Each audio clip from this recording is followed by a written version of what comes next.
The large room hummed with the soft peeps and clicks of monitoring equipment. Screens lined the walls, displaying star maps and signal patterns from across the galaxy. This was the heart of the Galactic Council's communication center, where representatives from 17 advanced alien species worked side by side. Lieutenant Commander Kate Nelson rubbed her tired eyes.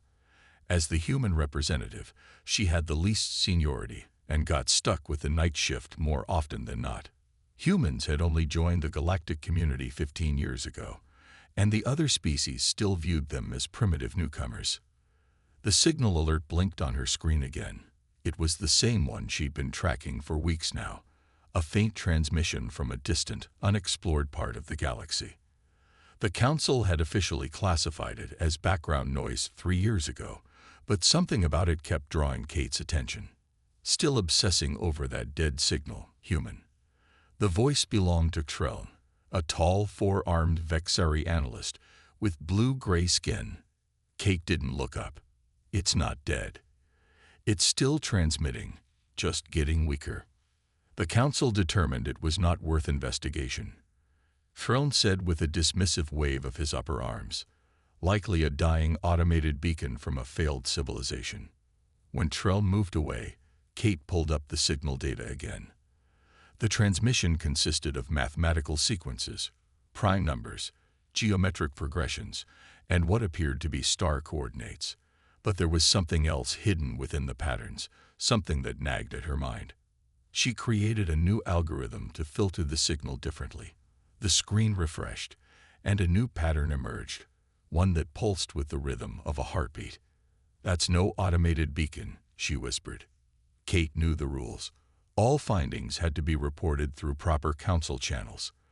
The last human who bypassed protocol had been sent back to Earth in disgrace. But the Council had already dismissed this signal, and something told her this couldn't wait for the slow gears of galactic bureaucracy. She copied the data to her personal device and sent an encrypted message to Earth's Space Command. 3 days later, Chief Communications Officer Gary Phillips stared at the data on his screen in Earth's Utah facility. "This is definitely not random," he told his assistant. "The mathematical progressions are too precise, and look at this rhythm pattern. It's similar to breathing or a heartbeat. Should we inform the Council?" his assistant asked. Gary shook his head. "They've already ignored it for 3 years. We need a better analysis before we challenge their decision." He forwarded the data to the U.S. Horizon, Earth's most advanced exploration vessel. Within hours, Captain Alan Russo was reviewing the findings with his science team. "The signal contains genetic information," Dr. Olivia Martinez, the ship's linguist, explained. "It's encoded within the mathematical patterns, extremely sophisticated, and it's deteriorating," added Science Officer Paul Chen. "Based on the decay rate, whoever is sending this has maybe 6 months left." Captain Russo's weathered face grew serious. "If there's a civilization in trouble out there, why would the Council ignore them?" "Politics," Dr. Martins said simply. "That sector is near disputed territory. Several council races have claims in the region, and none want others to establish presence there." Russo stood up and looked at the star map. "How long would it take us to reach the signal source?" "At maximum FTL, about 3 months," replied Navigation Officer Lisa Baker. "That's cutting it close," Russo said. "Captain," Paul warned, "the Galactic Council explicitly classified this sector as off-limits to exploration." Captain Russo stared at the pulsing pattern on the screen. "We were ignored once too. When we sent our first signals to the stars, no one answered for centuries. We know what it's like to call out and hear nothing back." He straightened his uniform. "Prepare a formal request to Space Command. I want to take the Horizon to investigate. If they say no," he paused. "Well, let's hope they don't say no."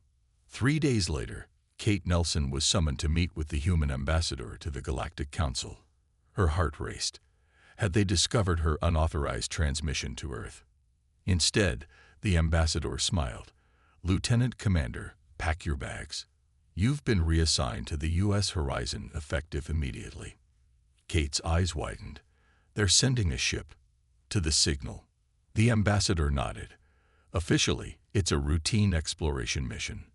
Unofficially, she left the sentence unfinished. Someone was finally answering the call. Admiral Laura Reynolds stood at the window of her office, looking out at the busy spaceport. Earth's sleek military vessels sat alongside trading ships from a dozen alien worlds. The sight still amazed her, even after all these years of contact with other civilizations. Behind her, Captain Alan Russo waited with Lieutenant Commander Kate Nelson. The large screen on the wall showed the mysterious signal data. "You understand what you're asking," Admiral Reynolds finally said, turning to face them. "This mission could damage our standing with the Galactic Council. We've worked for 15 years to gain their trust."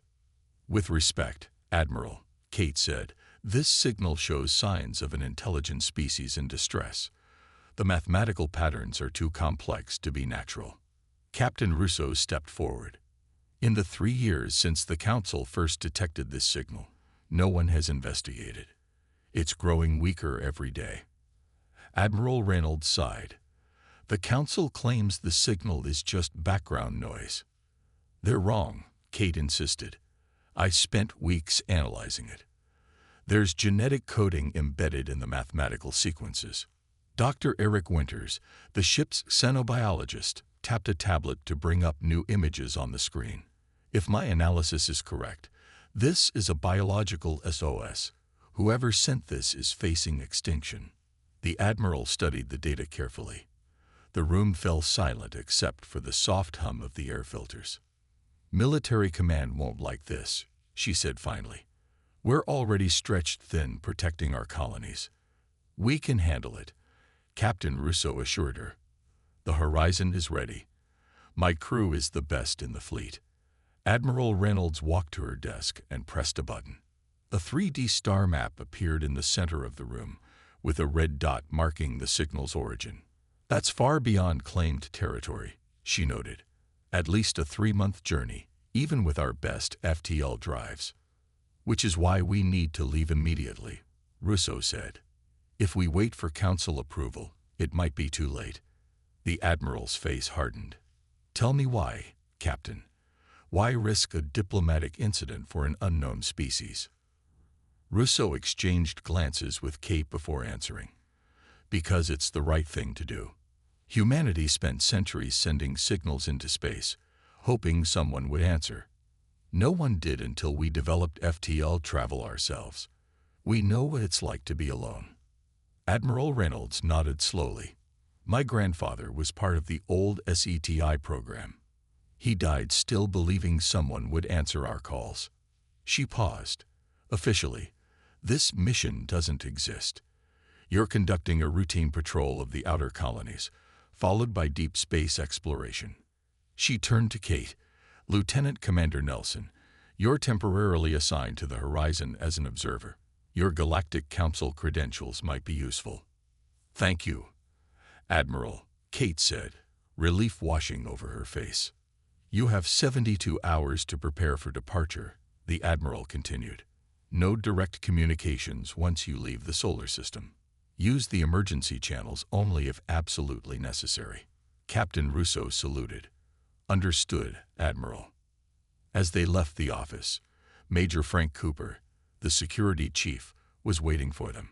His expression was serious. "Captain, we have a problem," he said in a low voice. "Council observers are scheduled to visit the horizon next week for a routine inspection. Then we leave in 48 hours, Russo decided. Start preparations immediately. Essential personnel and supplies only." Kate felt a mixture of excitement and fear. "The Council will know it was me who leaked the signal data. By the time they figure it out, we'll be halfway there," Russo assured her. "If we succeed, it won't matter. If we fail—" He didn't finish the sentence. Back on the horizon, Dr. Olivia Martinez was making a breakthrough. She rushed into the ship's command center, where Sam Bishop, the chief engineer, was running diagnostic tests. "I've cracked more of the code," she announced breathlessly. "It's not just an SOS. It's instructions, scientific data." "What kind of data?" Sam asked, looking up from his work. Dr. Martinez's eyes were wide with excitement. How to fight a disease. Whoever these people are, they're not just asking for help. They're telling us how to save them. The U.S. Horizon slipped away from Earth orbit under the cover of a routine patrol mission. Captain Alan Russo ordered communications silence as soon as they cleared the solar system. Only emergency channels remained open, and even those were to be used sparingly. Course set for the signal origin. Navigation Officer Lisa Baker announced from her station. Estimated travel time: 87 days at maximum FTL. Captain Russo nodded. Engage when ready. The ship's powerful engines hummed to life, and stars outside the viewport stretched into bright lines as they jumped to faster-than-light travel. The journey had begun. 2 weeks passed without incident. The crew settled into their routines, and scientists worked around the clock to decode more of the mysterious signal. Kate Nelson spent most of her time with Dr. Martinez in the linguistics lab. The signal has multiple layers, Dr. Martinez explained, pointing to patterns on her screen. The math is universal. Any advanced species would recognize it. But beneath that, she tapped a key, and the display changed. Genetic code. Very complex. Kate leaned closer. Can you tell what kind of species sent it? Not yet, but they're definitely not like any council race we've encountered. Alarms suddenly blared throughout the ship. The deck shuddered violently beneath their feet, throwing them both to the floor. Emergency lights flashed red. All hands, brace for impact. Captain Russo's voice came over the comm system. We've hit a gravitational anomaly. In engineering, Chief Engineer Sam Bishop scrambled to stabilize the ship's systems.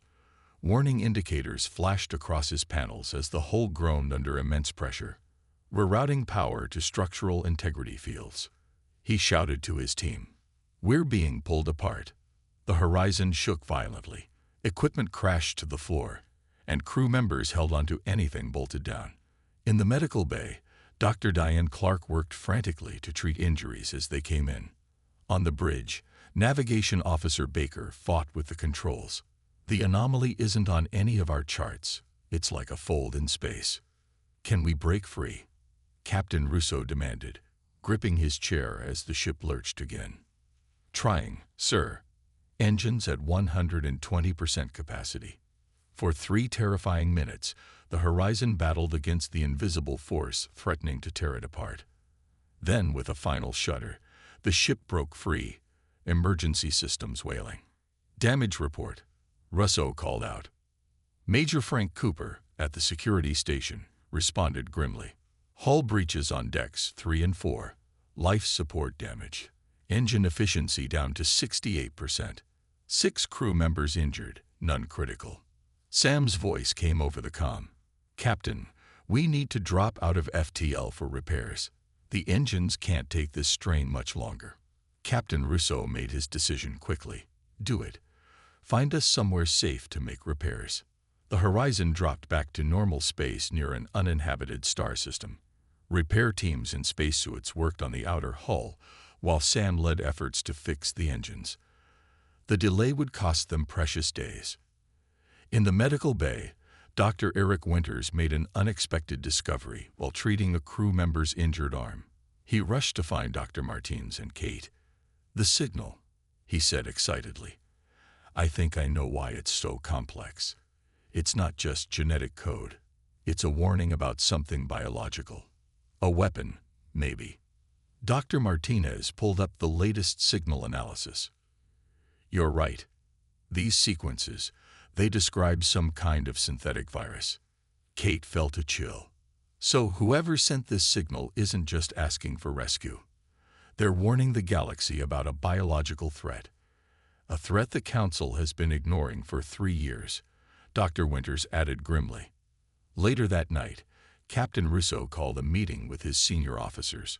Repairs will take at least 4 days, Sam reported. And even then, we'll be running at reduced efficiency. Can we still make it to the signal source? Russo asked. Yes, but with almost no margin for error. And we'll be cutting it very close to when the signal is projected to stop completely. Patricia Hammond, the communications officer, spoke up. "Captain, I've been able to strengthen our lock on the signal. It's definitely getting weaker, but I'm picking up new information now. They call themselves the Nilari." Major Cooper frowned. "The Nilari? I've never heard of them in any council records." "Because the council has been deliberately ignoring them," Kate said quietly. Everyone turned to look at her. "Think about it. A civilization advanced enough to encode this complex a message, yet none of the 17 council species admit they exist." Captain Russo's expression hardened, "which means someone doesn't want them found. We need to move faster. Chief Bishop, I need those repairs completed in 3 days, not 4. Sam nodded reluctantly. "We'll do our best, Captain." As the meeting ended, Lisa Baker approached the captain privately. "Sir, I should inform you, based on our current trajectory, we'll be passing close to Vraxan territory." The captain's face darkened. The Vraxan were known as one of the most aggressive species in the Council, territorial and suspicious of humans in particular. "Plot the course to keep maximum distance," he ordered, "and make sure our stealth systems are fully operational. The last thing we need is a Vraxan patrol spotting us out here." After 87 long days in space, the U.S. horizon dropped out of FTL at the coordinates of the distress signal. The view screen filled with the image of a beautiful blue-green planet orbited by 3 silver moons. Despite the damage and delays, they had made it. "Scan for life signs," Captain Russo ordered, leaning forward in his chair. Science Officer Paul Chen studied his readings with growing concern. "Strange energy readings, sir. I'm detecting massive infrastructure across the planet, but power levels are minimal. Population centers show very few life signs. The signal is coming from that large structure near the equator," Communications Officer Patricia Hammond reported. Captain Russo made his decision. "Prepare a landing team. Major Cooper, Dr. Martinez, Dr. Winters, and myself." "Captain," Kate Nelson stepped forward. "I should go too. My council credentials might help if we encounter any complications." Russo nodded. "Agreed. Lieutenant Baker, you have the bridge." The landing shuttle descended through wispy clouds. As they approached the surface, they saw abandoned cities spanning vast areas. Buildings of gleaming metal and crystal stood silent, streets empty. "It looks like they just left," Kate whispered as they flew over. They landed near a massive dome-shaped structure that seemed to still have power. Major Cooper led the way, weapon ready, as they approached a tall archway that slid open at their presence. Inside, soft blue light illuminated a vast hall. The air was clean but carried a strange, sweet scent. The walls were covered with intricate patterns, mathematical formulas, and what appeared to be genetic sequences. "Just like in the transmission," Dr. Martins said in awe. They followed a pulsing light to a central chamber. There, they found rows upon rows of transparent pods, each containing a tall, slender being with iridescent skin that shifted colors like oil on water. Most of the pods were dark, but a few hundred still glowed with soft light. "Medical stasis units," Dr. Winters said, scanning one with his equipment. "They're alive, but barely." A voice spoke behind them, musical and strange, but understandable. "You came. After all this time, someone finally came." They turned to see one of the beings standing there, nearly 7 feet tall, with 4 long arms and large almond-shaped eyes that shimmered with colors. "I am Ilara, governor of the Nilari Collective," the being said, "or what remains of it." Captain Russo stepped forward. "I'm Captain Alan Russo of the Earth vessel U.S. Horizon. We received your distress call." Ilara's skin rippled with blue waves. An emotional response. 3 years we broadcast. The council races ignored us. How did you find us?" Kate explained her position at the council monitoring station and how she had noticed the patterns others missed. "Humans," Ilara said with wonder. "The newest council race. The ones the Vraxan warned all to avoid." Dr. Winters moved closer to one of the active pods. "What happened here?" Your transmission indicated a biological threat. Ilara's skin darkened, the Vraxan hegemony. They attacked us 5 years ago, not with ships or weapons, but with a designer pathogen that targeted our specific biology. It was slow, calculated to make our extinction seem natural. Why would they do this? Kate asked. Our civilization was advancing too quickly. Our mathematical understanding of space-time was surpassing several council races. The Vraxan feared we would upset the balance of power. Ilara gestured around the chamber. These are the last of my people, barely 3,000 survivors. We placed them in stasis while our scientists worked on a cure. Dr. Martinez looked troubled. The council must not have known. They wouldn't allow. The council knew, Ilara interrupted, skin flashing angry red. The Vraxan block our transmissions from being properly translated by standard council protocols. We had to encode our message in mathematics and genetic sequences, a language they couldn't easily mask. That's why I was able to notice it, Kate realized. Human translation systems work differently. Captain Russo's face was grim. How many of your people were there before? 28 billion, Ilara replied softly. The humans fell silent, the enormity of the genocide sinking in. Major Cooper's comm device suddenly beeped. Captain, we have a situation. 3 vessels just entered the system. They're Vraxan warships, and they're heading straight for us. Ilara's skin went almost transparent with fear. They've come to finish what they started. We need to get back to the ship, Captain Russo ordered, already moving toward the exit. Ilara reached out with one long arm. Please, you cannot leave us. Not now. We're not leaving, Russo assured her. But we need to deal with those warships. Major Cooper activated his comm link. Lieutenant Baker, prepare defensive measures. We have 3 Vraxan warships approaching. On the horizon, Lisa Baker's voice was tense. Captain, they're hailing us, demanding we leave immediately. They claim this is a quarantine zone due to dangerous pathogens. That's their cover story, Kate said bitterly. They've been using it for years to keep everyone away while they monitored the Nylari extinction. Dr. Winters was examining the medical stasis pods with growing concern. Captain, the biological agent is still active in their systems. The stasis is only slowing it down, not curing it. Can you help them? Russo asked. Dr. Winters shared a look with Dr. Martinez. Possibly. The transmission contained partial information about the pathogen. If we combine that with what we can learn here. How long? Days at minimum, Dr. Winters replied. And we'd need samples from all of us. Human immune systems might hold the key. We have genetic diversity the Vraxan didn't account for. Captain Russo made his decision. Major Cooper, get Dr. Winters and Dr. Martinez back to the ship with whatever samples they need.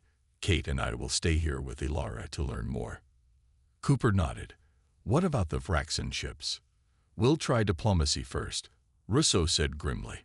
But prepare the weapons systems just in case. As Cooper escorted the scientists back to their shuttle, Kate explored the control room with Ilara. The Nylari governor activated a holographic display showing the planet's surface. These were once our greatest cities, Ilara said sadly, pointing to various locations. Now they stand empty. The pathogen spread quickly through our water systems. By the time we realized what was happening, billions were already infected. Why didn't the council help? Kate asked. The Vraxan hold significant power in the council. They convinced the others that we had developed the pathogen ourselves in a laboratory accident. Ilara's skin darkened. But that was a lie. We found Vraxan research stations on our smallest moon. They had been studying us for years, specifically designing this weapon. Kate's eyes widened. Do you have proof? Yes, Ilara confirmed. Our last scientific team captured data from the moon base before they succumbed to the disease. It's all here. She handed Kate a small crystal device. Back on the horizon, Lieutenant Nicole Rodriguez, the tactical officer, was monitoring the Vraxan ships. They're taking up attack positions for weapons charging. Lisa Baker, now in command, made her decision. Open a channel. A Vraxan commander appeared on screen, his reptilian features set in a harsh expression. Human vessel, you are violating quarantine protocols. Leave this system immediately or be destroyed. This is Lieutenant Baker of the U.S. Horizon. We're on a humanitarian mission. We've discovered survivors who need medical assistance. The Vraxan commander's eyes narrowed. There are no survivors. The indigenous species developed a biological weapon that destroyed them. The area remains contaminated. That's not what we found. Baker replied steadily. And we're not leaving. The communication cut off abruptly. The Vraxan ships moved closer, weapons fully charged. In the medical lab, Dr. Winters and Dr. Martinez worked frantically with Dr. Clark to analyze the Nylari pathogen.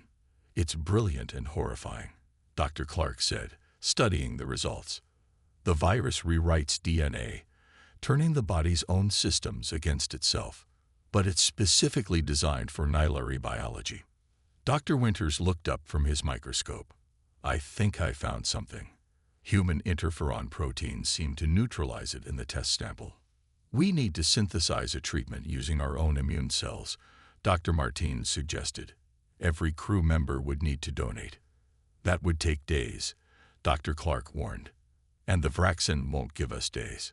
On the planet's surface, Captain Russo received the update from his ship. The Vraxan are preparing to attack. We've got 3 hours at most before they're in firing range.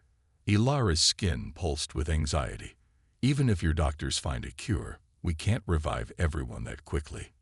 We don't need to, Kate said, studying the data crystal Ilara had given her.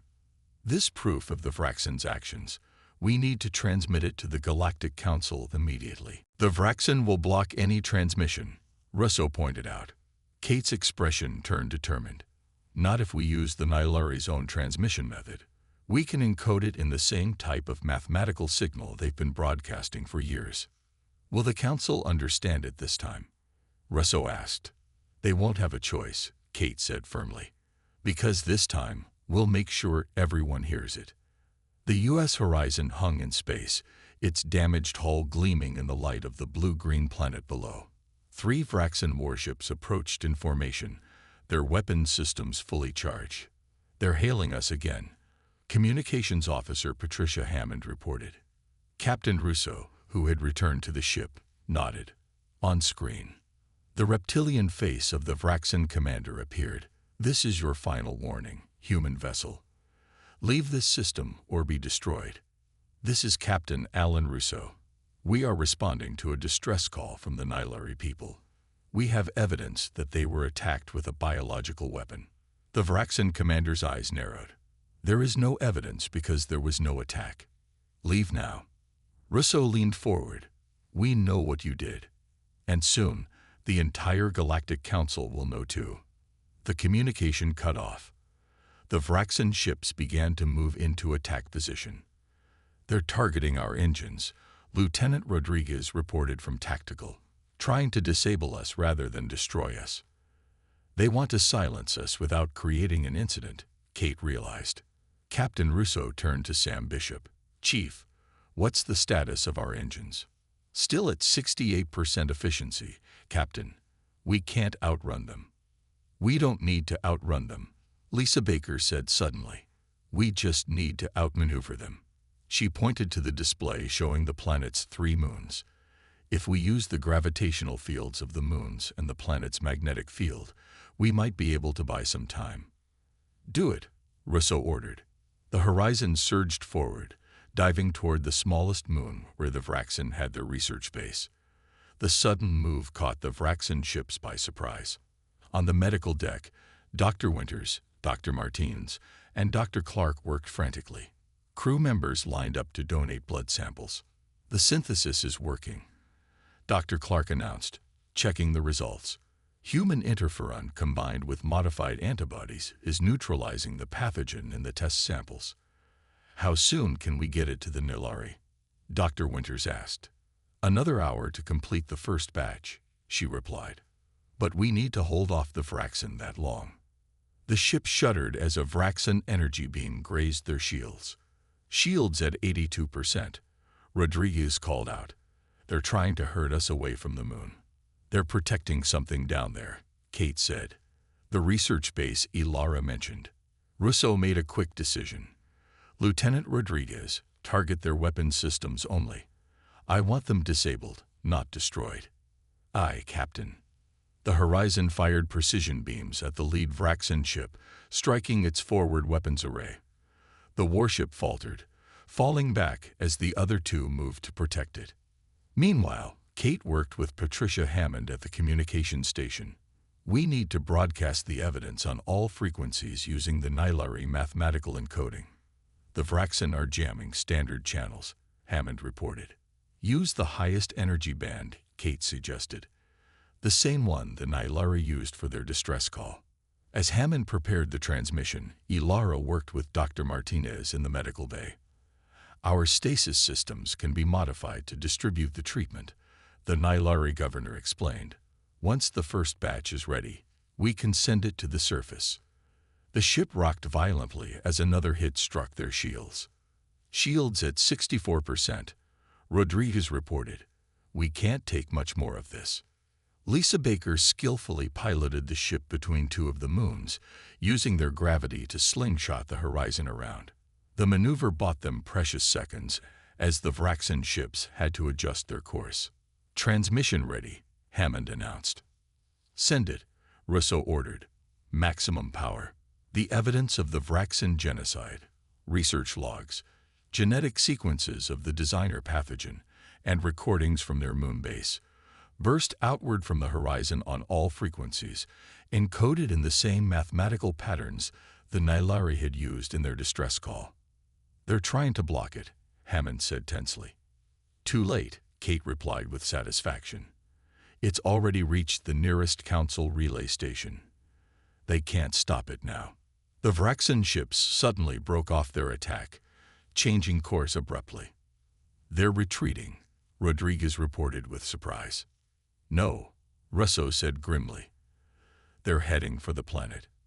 If they can't silence us, they'll try to eliminate the evidence, the last Nylari survivors. The treatment isn't ready yet.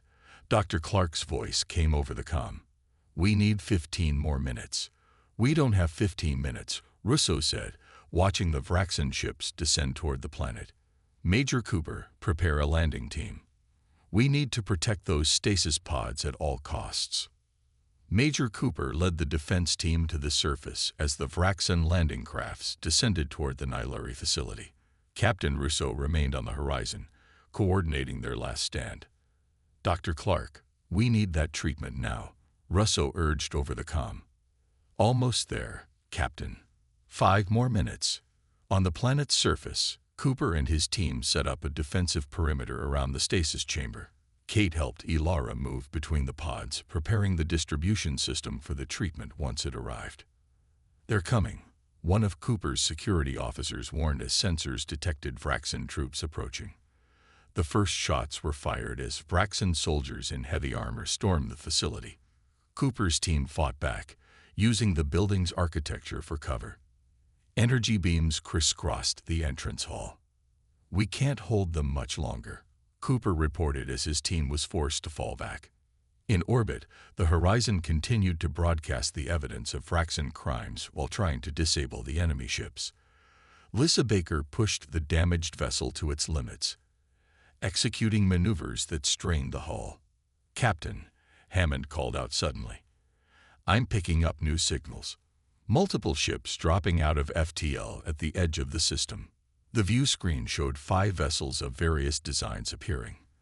The lead ship was massive, bearing the insignia of the Galactic Council. This is High Commander Jex of the Galactic Council Peacekeeping Force, a new voice announced on all channels. All vessels stand down immediately. The Vraxan ships hesitated, then began to pull away from the planet. They received our transmission, Kate said with relief as she watched from the surface. On the horizon, Patricia Hammond smiled. The Council ships are demanding the Vraxan surrender. They're sending peacekeepers to the surface. At that moment, Dr. Clark burst onto the bridge. The treatment is ready. We're sending it down now. Within the stasis chamber, Kate and Ilara worked quickly to connect the treatment delivery system. The Vraxan troops had been forced to retreat by the arrival of Council peacekeepers. As the treatment began flowing into the stasis pods, the Nylari inside showed immediate signs of improvement. "It's working," Ilara said, her skin rippling with blue waves of hope.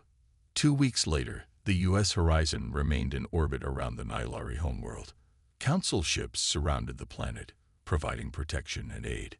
Nearly 2,000 Nylari had been successfully treated and revived, with more awakening each day. On the Horizon's bridge, Admiral Jeff Bradley, who had arrived with a human diplomatic team, shook Captain Russo's hand. "The Council is in complete upheaval," the Admiral explained. "The evidence you transmitted has exposed not just the Vraxans' crimes but corruption within the Council itself.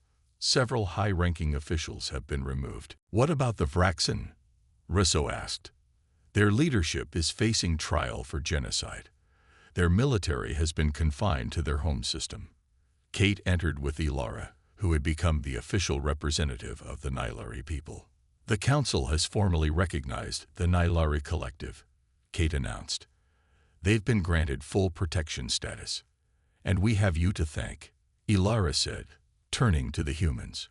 "When all others ignored our call, humans alone responded." 6 months later, the newly established Interstellar Humanitarian Response Initiative held its first official meeting on Earth. Representatives from 23 species attended, including many who had previously ignored the Nylari distress call, but now sought to make amends. Admiral Laura Reynolds stood at the podium. "Throughout human history, we sent signals into the stars, hoping someone would answer. For centuries, our calls went unanswered. We know what it means to reach out and hear nothing but silence in return." She gestured to the Nylari delegation, where Ilara sat with newly appointed human ambassador Kate Nelson. "Today, we make this promise to all intelligent life. No distress call will go unanswered. No voice will cry out unheard. This initiative will respond to any civilization in need, regardless of politics or distance." Outside the building, a new vessel prepared for its maiden voyage. The HFY response ship Horizon II gleamed in the sunlight. Painted on its hull in both human and Nylari script were the words, "No call unanswered, no voice unheard." Captain Alan Russo stood on the bridge of his new ship, with many of his original crew joining him for this new mission. Lisa Baker at navigation, Frank Cooper heading security, and Dax, Winters, Martinez, and Clark all on board. Course plotted to the outer systems, Captain, Baker reported. "There's an unusual signal coming from Sector 42. Russo smiled. "Then that's where we're headed. Let's not keep them waiting." The ship rose gracefully from Earth and disappeared into the stars, humanity's promise to the universe that no one would ever call for help in vain again.